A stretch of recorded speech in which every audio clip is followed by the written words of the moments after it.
Hello everyone there in interweb land. My name is Glenn Jacobs. I'm also known as Kane from WWE, and I'm here today to sign some books. This is Mayor Kane, My Life in Wrestling and Politics. I think it's the best book ever written, certainly the best book ever written by me, because it's the only book that I've ever written thus far. But I'll be signing copies of this and taking your questions over the internet. You can get a signed copy. They're available at premiercollectibles.com/Mayor Kane. And throughout this signing, I'll be taking questions that have been submitted from people such as you who have already gotten a signed copy of the book. So let's go ahead and get started. First question is from Brendan in Montrose, Victoria. What are your memories of teaming with the Hurricane? So Shane Helms is a good friend of mine, and I think we had a lot of entertaining matches and entertaining stuff. And we were. I always like teaming with smaller guys because there's a contrast, and the story's kind of already put together for the match. But Shane brought an entertainment element that was really cool, and just remember that he would always go to chokeslam someone, and then sometimes they were too big and he couldn't chokeslam them, so then I would help him out and end up like both kind of chokeslamming him. But anyway, like I said, he was I've had great fortune of having a lot of tag team partners, and he was certainly one of my favorites. All right, next question is from Antonio in Westbrookville, New York. Which was your favorite WrestleMania you performed at, and why? Easy. That was WrestleMania 14 in Boston against Undertaker, because that was the culmination of the Kane Undertaker story that had been told for the previous year. It was also when Stone Cold Steve Austin was versus Shawn Michaels with Mike Tyson as the special guest referee. This question's from Robert in Rodeo, California. Did you have more fun being portrayed as a monster or comedic roles?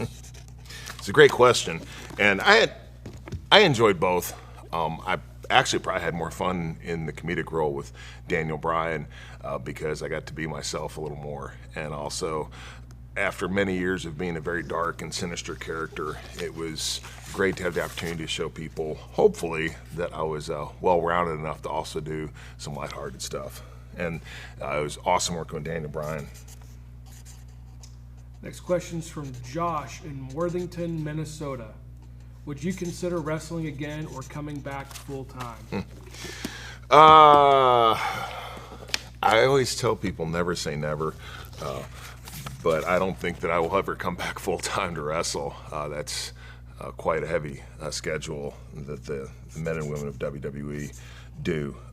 But, you never know where I might pop up again. This question's from Gerry in Lance, Michigan. Do you have any further political aspirations? Do you think you will be content in serving your role as mayor? So when people say like higher office or further political aspirations, the mayor job is a very important job, and I'm very content doing that. And we often think about national politics as being the most important thing, and certainly it is. It is important, but nevertheless, I don't think that we often think about how important local politics is and how much power and influence that the state and local governments have on our lives. So at this point, all I am thinking about is doing the best job that I can as mayor, and if there ever comes a time when something else pops up, I don't know, but I haven't really considered that. If you could square up against any wrestler, who would have been your perfect match? That's from Steven in Hopkinsville, Kentucky. If you were to ask what wrestler that I would love to have wrestled that I never had a chance to, is Andre the Giant. He passed away right before I got into the business, but it was he was just one of a kind and amazing, and I never got to meet him or anything. And I think that would have been an awesome matchup and something I would have really liked to enjoy to do. Next question is from Jonathan in San Francisco, California. Why do you think America is as polarized as it is now? And was it always like this? If you go back to the founding of the country's always had factions and differences, and we look at people say with unbiased media, that's never been the case. The media has always been biased. I mean, Thomas Jefferson railed against newspapers because you had newspapers that were for the Whigs. You had newspapers that were Federalist in nature and anti-Federalist and all that sort of stuff. And that's always been the case. I think now it is particularly bad, though, and really the reason is because government has too much power and influence, in my opinion. And if you want to change things, we need to put the federal government, especially, back into its constitutional box, which is going to be very difficult to do. But it's my team against your team, and politicians are motivated by power and not necessarily doing the right thing. And the right thing means different things to different people. But in the end, I think the solution is to take, we talk a lot about getting the money out of politics and electoral politics, but we need to take the power away from politics as well. Judy in Duluth, Georgia asks, has your time in your wrestling career helped you in any way with being mayor? I think that my wrestling career did help. And the reason I say that is because everything that you're going to be involved with involves other people, has a political component to it. And it wasn't anything like in the ring or anything like that, of course.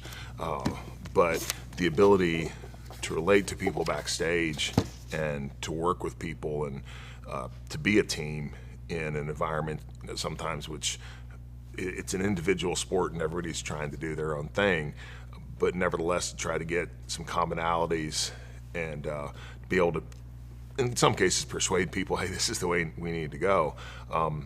That's very helpful. A lot of your success in life is based on your interpersonal relationship skills and your leadership ability. And I think that I was able to pick that up from my experience in WWE. So it's not to say, again, that is anything really specific to WWE, other than the fact that you're part of a team, you're part of a company that's in a competitive environment, trying to do a good job, and trying to win. And in order to do that, you have to be able to relate well to people, to motivate people, in some cases to persuade people, and to lead too. So I think I did pick up some of those skills in my time during WWE. Next question is from Dennis in Myrtle Creek, Oregon. What made you get into politics? I've had a wonderful life. It's been truly amazing. I grew up on a farm in northeast Missouri and got to perform with people like Dwayne Johnson and The Undertaker and Steve Austin and Drew Carey and Pete Rose and the Muppets and Scooby-Doo movie and all this cool stuff. I think that's only possible in America. And I think it's because the freedom that we have in this country to pursue the American dream, the pursuit of happiness, as Thomas Jefferson talked about. And I think that's important, and I want to make sure that is something that continues on for another generation, hopefully many more than that. And that's really the reason, is just trying to do the best job that I can to ensure that my kids and grandkids are going to have opportunities like I was able to take advantage of. Several people are asking, what's your best memory you've had during your wrestling career? What's your most favorite part of your wrestling career? My best moment in the ring was winning the World Championship for the first time against Stone Cold Steve Austin at King of the Ring in 1998 in Pittsburgh, Pennsylvania. That was the same night that Mick Foley made history by flying off the Hell in a Cell structure twice.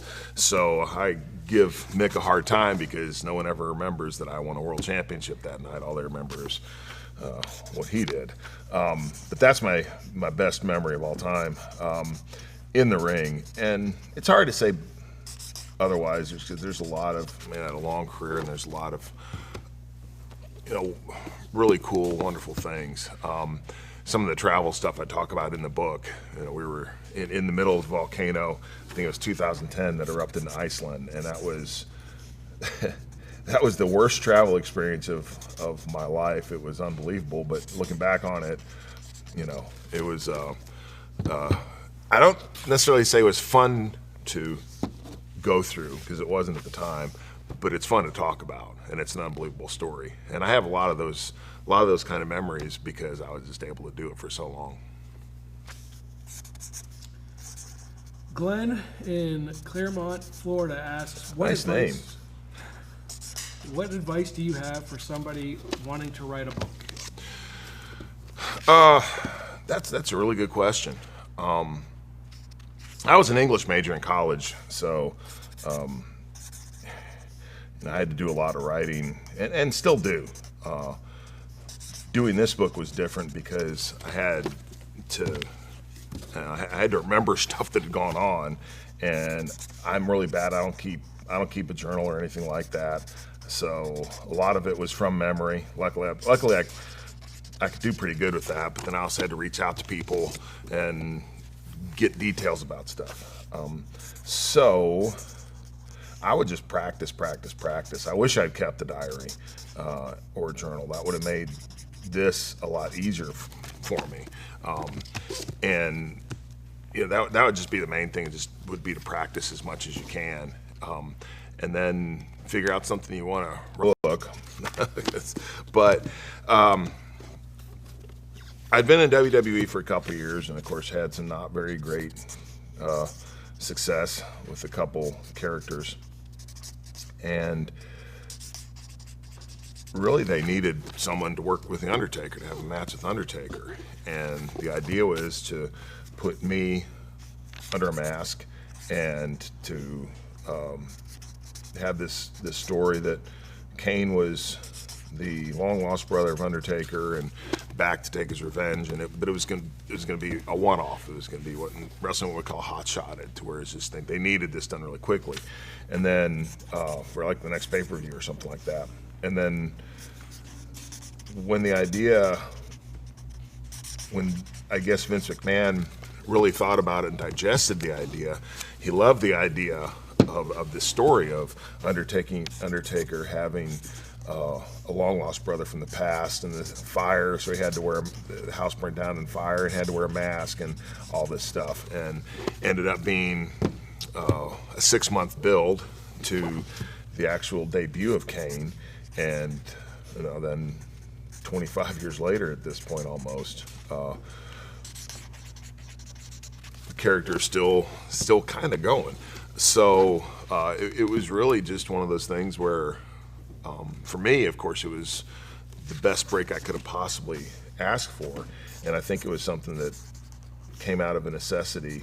How they say that necessity is the mother of ingenuity. I think it was one of those things where WWE just needed Undertaker to have an opponent, and that's what spurred the initial idea. And then the initial idea was really good, and they ran with it, and thank goodness they did.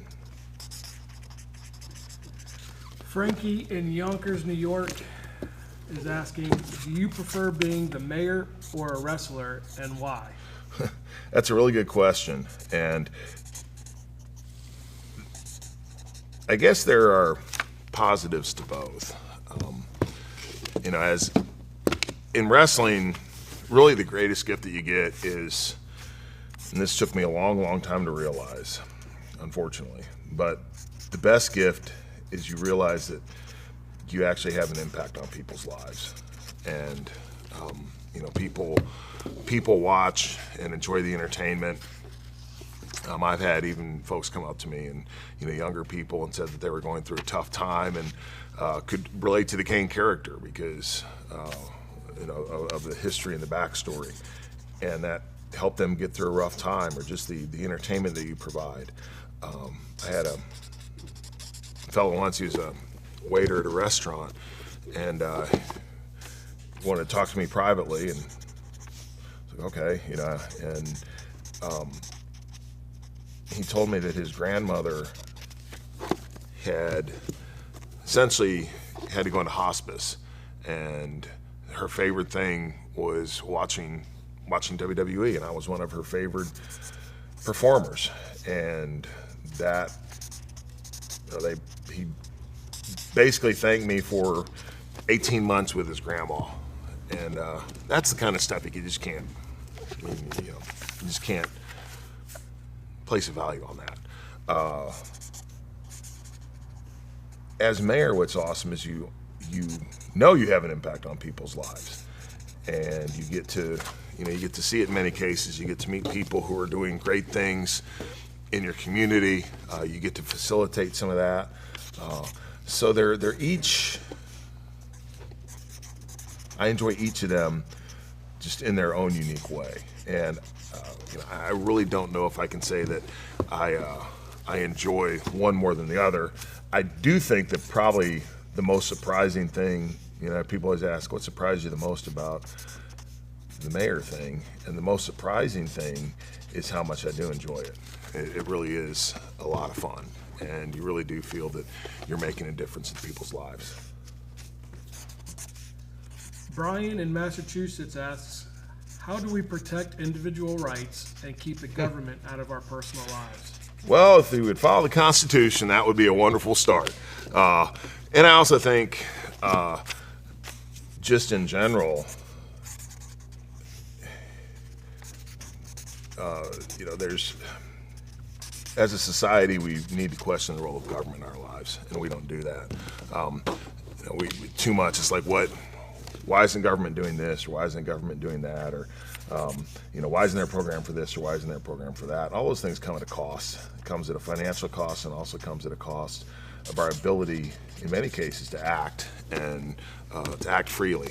So, you know, in all seriousness, the best thing would be is if we could get some people in Congress that actually acted and legislated according to what the Constitution says, not just what they think that they should be doing.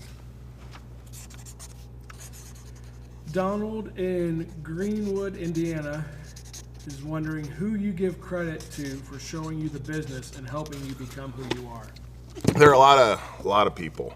Dutch Mantell who was later Zeb Coulter in WWE, was extremely influential in my early career, as was Jim Ross.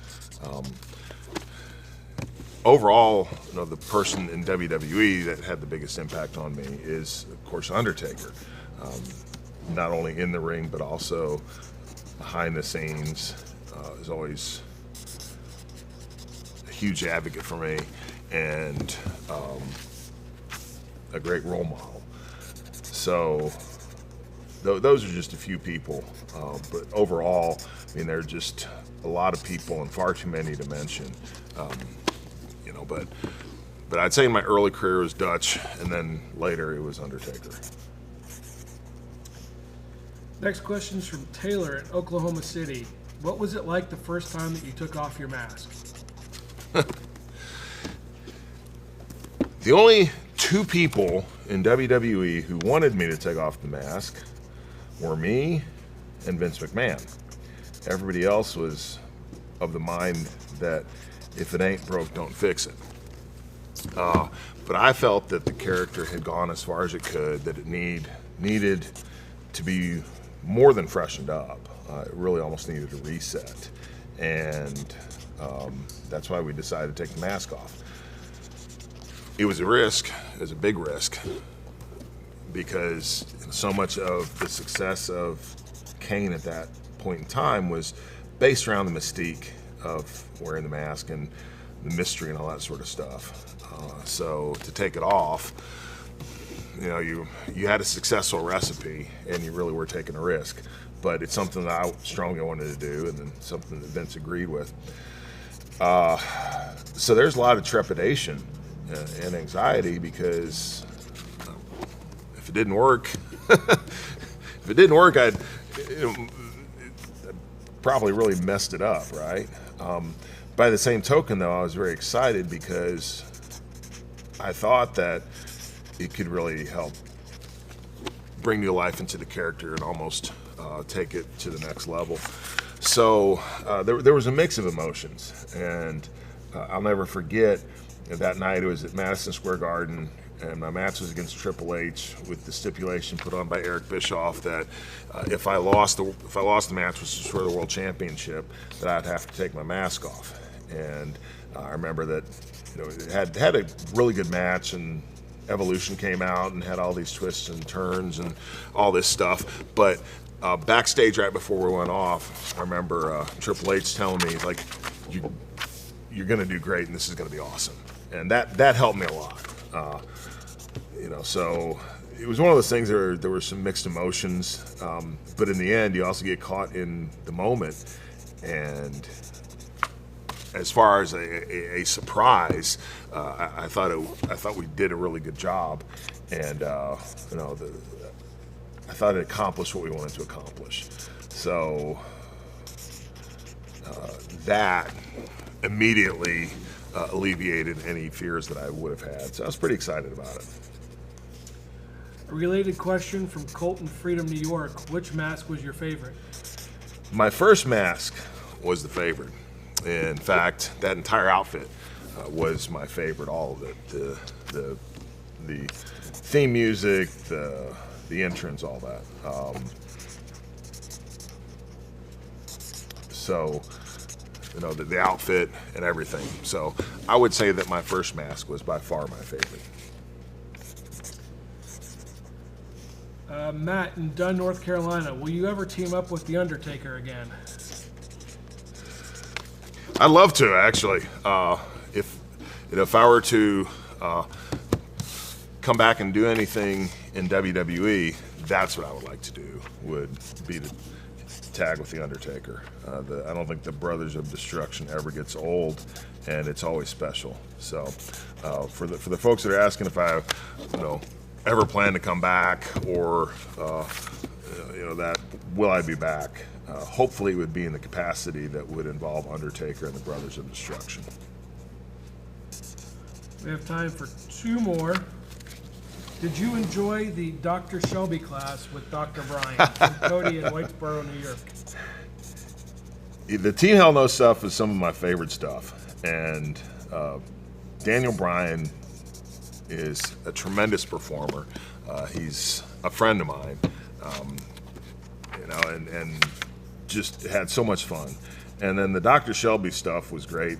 Dr. Shelby is actually a Michael Aspinwall. He's a theater teacher in Los Angeles. And it was just great, and such a departure from everything that I'd done before. And I thought that they were all, the vignettes were super entertaining. We shot the first ones during SummerSlam weekend in Los Angeles at the hotel. The anger management, we're getting introduced to the other people in the anger management class, and all that stuff, and had the guy, I think his name was Harold, that poor Harold, we do to the trust fall, and then of course Harold actually trusted Daniel Bryan and I, which was a huge mistake. But in any case, and then we had others with, we did the Harry Met Sally kind of thing at a diner. I believe that was in Albany, New York, and the diner was open for business. So we're over there doing this vignette and throwing food and all this, and people on the other side of the restaurant watching us going, what in the world is going on over there? So they were awesome. It was a lot of fun, some of the most fun that I've had in my career. Last question before we get into rapid fire is from Ron in Knoxville, Tennessee. Hey, Ron. Besides Tennessee, which city was your favorite to visit during your wrestling career based on fan interaction and excitement? Okay, I'm going to throw out a few. I always love going to Australia, and I actually spent about 2 months on the Gold Coast in Australia filming my first movie, which is See No Evil, and it was just great. I love Australia, and also the fans are tremendous, and they have big stadiums in Melbourne and Sydney, and fan reaction is always great. as we move around the world, it's just different. Japan, you know, we go to Corrigan Hall in Japan, and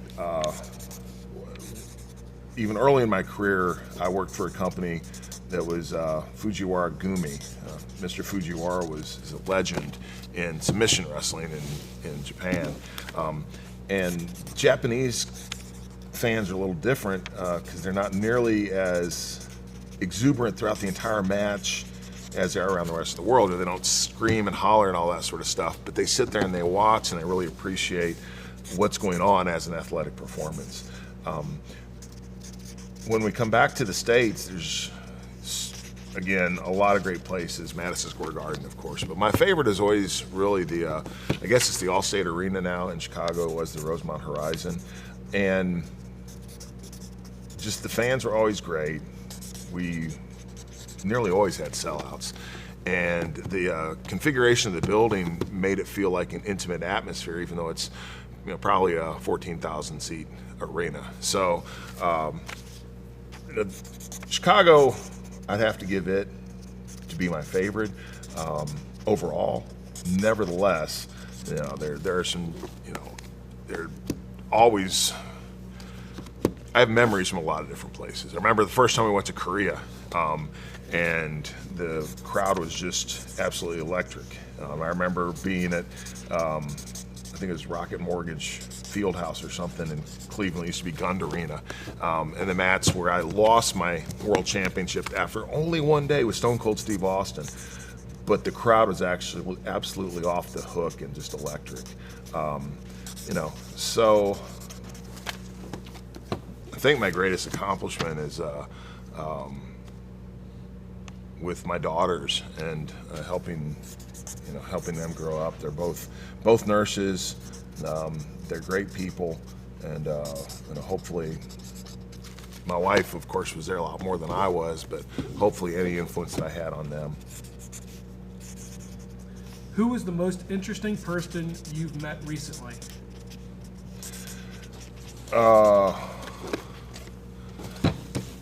Actually, was a guy named Vince Faulkner who wrote a book called Paperboy, which is a semi-fictional account of him growing up in Memphis, Tennessee in the 1950s, I believe, and dealing with stuttering.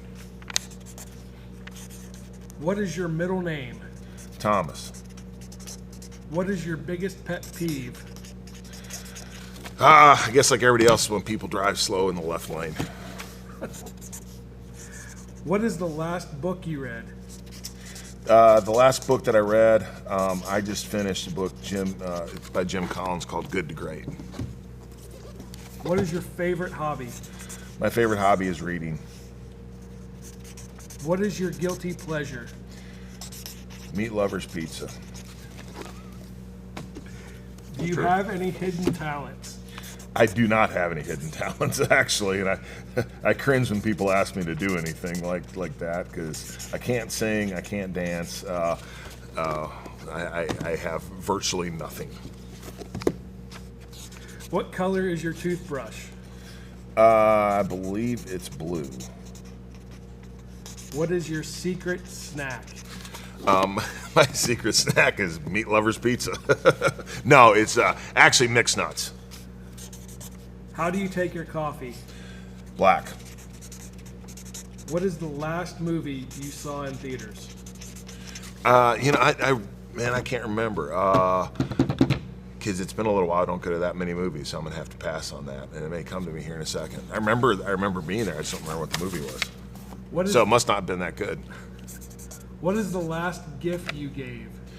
The last gift that I gave. These are actually pretty hard.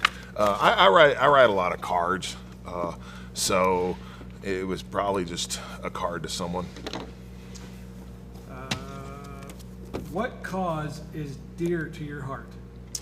I'm a big animal lover. My wife and I used to live out in the country, and at one point we had 20 dogs. We had an unofficial dog rescue. These are just dogs that showed up as strays that we picked up on the side of the road.